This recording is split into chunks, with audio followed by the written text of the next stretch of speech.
સમયસાર 15મી વારના પ્રવચન 61 શ્લોક 9. આત્મા આનંદ સ્વરૂપ છે. આનંદ સ્વરૂપમાં રુચિ છોડી જેટલી પરદ્રવ્યમાં અથવા પુણ્ય પરિણામમાં રુચિ કરવી એ જ મિથ્યાત્વનો વ્યભિચાર છે અને એ અબ્રહ્મચર્ય કહે છે. આત્મા અતિન્દ્રિય આનંદ સ્વરૂપની રુચિ કરીને બ્રહ્માનંદ નામ આનંદમાં લીન થવું, તેનું નામ પરમાત્મા બ્રહ્મચર્ય કહે છે.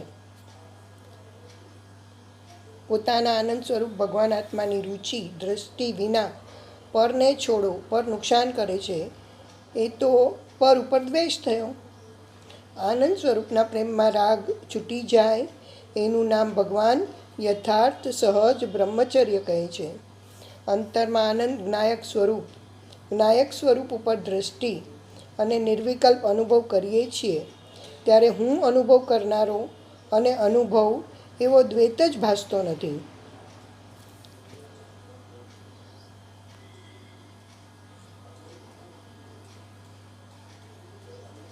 ચૈતન્ય બિંબ પ્રકાશ મહાપ્રભુ, મહાચૈતન્ય પુંજનો સ્વભાવથી ભરેલો ભગવાન, એકલો ચૈતન્યનો ગાંગડો, ધ્રુવ ચૈતન્ય, ધ્રુવ તારો, એની અંતરદ્રષ્ટિ કરવાથી, પર્યાયના વિકલ્પને ગૌણ કરવાથી અંતર અનુભવ થયો.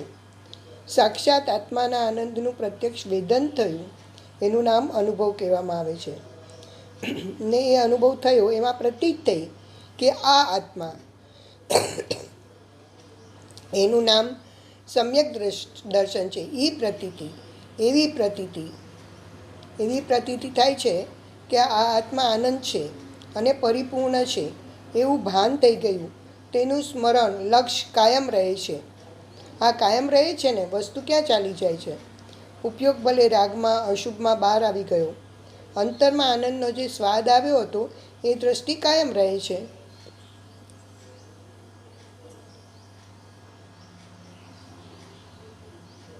હે નાથ, આપે આત્માના ખજાના ખોલી નાખ્યા.